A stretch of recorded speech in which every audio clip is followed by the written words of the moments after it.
Dans les rues de Casterino, qu'il fréquente depuis son plus jeune âge et où il a choisi de profiter de sa retraite, Aldo passe ses journées entre des travaux de réparation et l'entretien du jardin d'un voisin.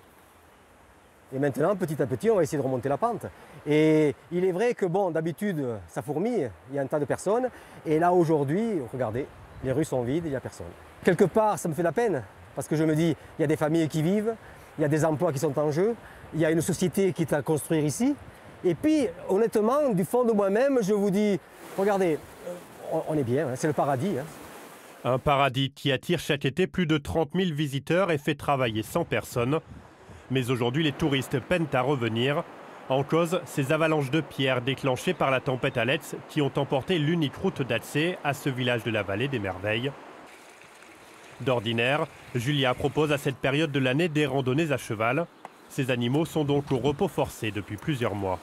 Je ne pense pas qu'ils vont se plaindre de rester là dans le pâturage, de manger et de se faire brosser et de pas beaucoup travailler. Mais pour elle, ne pas travailler est problématique.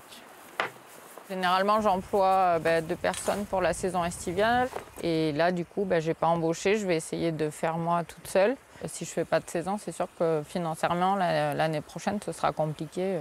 Ou je vais devoir me séparer d'une partie des chevaux, ou alors trouver d'autres solutions. Malgré tout, les professionnels veulent y croire. L'acrobranche rouvrira début juillet.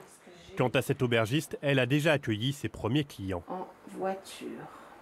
C'est des étrangers principalement et qui ne sont pas forcément au courant de la situation mais qui viennent à pied.